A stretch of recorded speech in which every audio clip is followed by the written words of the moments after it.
बहुत समय पहले की बात है। एक छोटे से गांव में एक सुंदर बच्चा था। उसका नाम आर्यन था।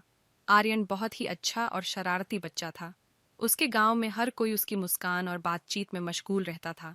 एक दिन आर्यन के दोस्तों ने गांव में होने वाले एक रहस्यमय घटना के बारे में सुनाया। रहस्यमय घटना का सबसे बड़ा हिस्सा यह था कि गांव के पास एक पुरानी हवेली थी, जिसमें कहा जाता था कि वहां रात्रि के समय अजीब अजीब आवाजें सुनाई देती थीं।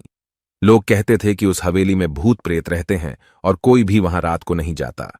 आर्यन को इस रहस्यमय घटना में बहुत रुचि थी और उसने अपने दोस्तों से वहां जाने का निर्णय किया। लेकिन सबको पता था कि रात्रि को हवेली में जाना बहुत ही खतरनाक हो सकता था। आर्यन के दोस्त ने कहा। तू जा सकता है, लेकिन हम नहीं। अगली रात आर्यन ने अपने साहस का परिचय दिया और हवेली की ओर बढ़ा।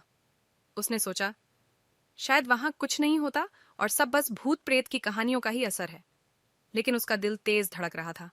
धीरे धीरे आर्यन ने हवेली की ओर बढ़ते हुए देखा कि वहां की छत से कुछ बर्तनों की आवाज आ रही थी।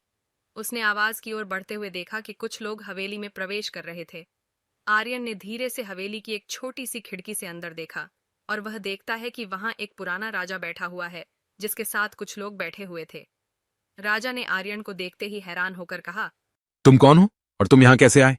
आर्यन ने अपनी कहानी सुनाई और राजा ने हवेली में बुलाए जाने वाले लोगों के बारे में सब कुछ समझाया।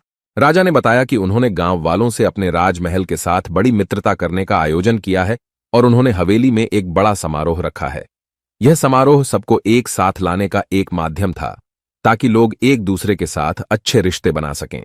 आर्यन को यह सच्चाई सुनकर हैरानी हुई और उसने समझा कि रहस्यमय घटना के पीछे एक सुंदर और सकारात्मक सच्चाई छुपी हुई थी।